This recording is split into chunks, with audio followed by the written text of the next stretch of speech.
So that's where you can use your calculator systematically, take a little bit of time, but you'll get these numbers every time.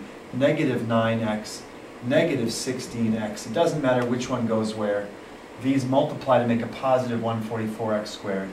Now I simply look at this one and I take out the common term. I can cancel an x and I can cancel an x and I get x minus 9.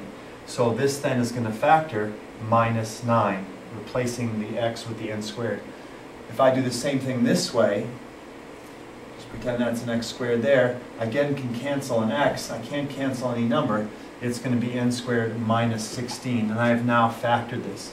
If you do the rainbow check like this, when you're foiling, remember we foil things, F-O-I-L, factoring is reverse foiling, I will get this exact same problem, okay? I'll leave it to you to check that. But now, this part is factored. However, we've kind of given you an extra challenge because if you notice, these are still factorable. This is a quadratic, and this is that one that's you kind of are alerted to in the practice where it's n squared minus 9. This is the difference, subtracting is the difference of two perfect squares. And these always factor rather automatically, n plus 3, n minus 3. Again, if you do the foiling, you get n squared. The rainbow bits cancel out because they're plus 3 and minus 3n. And then the last bit multiplies to make your negative 9. So look at this one, and yeah, you can see that this one also is n plus 4 and n minus 4. So this one factors way down into 4 possible solutions. And you'll learn later that whenever you've got a fourth degree polynomial, there are potentially 4 individual solutions for that. Okay, so that's factoring. That covers a lot of ground. See if you can apply those skills to the other problems. Some of them are impossible, so don't be fooled. Okay, we're on to part 9. This is solve by factoring. And this is a problem that might come up. I think there's even a review type problem like this that winds up later in the year, perhaps even on the final exam at the end because it's an application problem. And I know I've seen the following, so watch carefully and see if I do it correctly.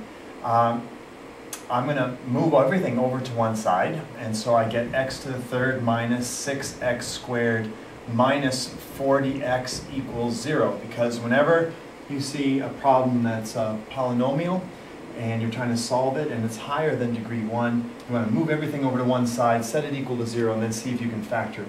Standard technique. I can take out an x from everything, so I'm going to take out an x, and then I get x squared minus 6x minus 40 equals 0. And then I'm going to try to factor this. And I can do that by putting an x there and an x there. And I'm asking myself, can I think of two things that multiply to make negative 40 that add up to make negative 6? And this is one where a little bit of trial and error. You can think of 2 and 20, 4 and 10. Oh, 4 and 10. If I have a negative 10 and a positive 4, these two multiply to make negative 40, but they add up to make negative 6, and bingo, I've got it. And I will see people just be so happy with that, they'll stop and they'll go on to the next problem. However, this is solving, okay? And when we're solving a problem, we're looking for a value of x that when we plug it in makes it a true statement. And there's nothing here saying x equals this or that. And not only that, they've forgotten to bring down the x, and they'll leave that out. So don't forget that, and remember to ask yourself, when is this going to be equal to 0? When is this going to be equal to 0? And when is this going to be equal to 0? And you will get your 3 solutions. X is going to be equal to 0 here. When it is 0, that's the simple one. Don't forget that one. X minus 10 will be 0 only when x is 10. And here, this will be 0 only when x is equal to negative 4. Okay? So that's what your solution should look like. Set notation is always good. Make sure you get all 3 solutions. All right? Okay, I'm back. This time we're at part 11, which is quadratic formula. It's one of those things that's pretty fundamental. You should know it. You maybe should just brush up on it. It's really easy to memorize. And that is minus b plus or minus the square root of b squared minus 4ac all over 2a. Those will give us our solutions for the variable x, although in this case it's k. So don't be thrown off by that strange variable. It's just k.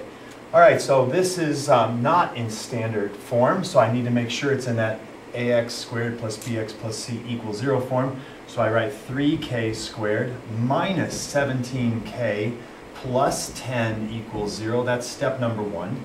And then that's going to be my a, 3.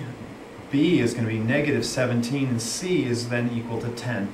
I replace each of these carefully with that. Negative 17 is 17 plus or minus the square root of b squared. Well, 17 squared is 289, and minus then 4 times a is 3 and c is 10. All right? And that's all over twice a, which is 6. That's going to give me my k's. Well, that's 17 plus or minus the square root of 289 minus then, well, that's 12 minus 120. 12 times 10 is 120 all over 6, which is equal to 17 plus or minus, that's going to be 169 square rooted all over 6. If you remember from before, 169 is 13 times 13. So this is quite a nice problem. 17 plus or minus 13 all over 6. Okay, well, don't stop there. You're almost home. 17 plus 13 is 30 over 6. And then 17 minus 13 is 4 over 6.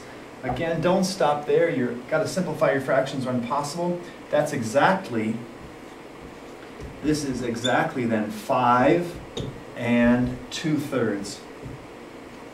And there you have it, okay? Quadratic formula.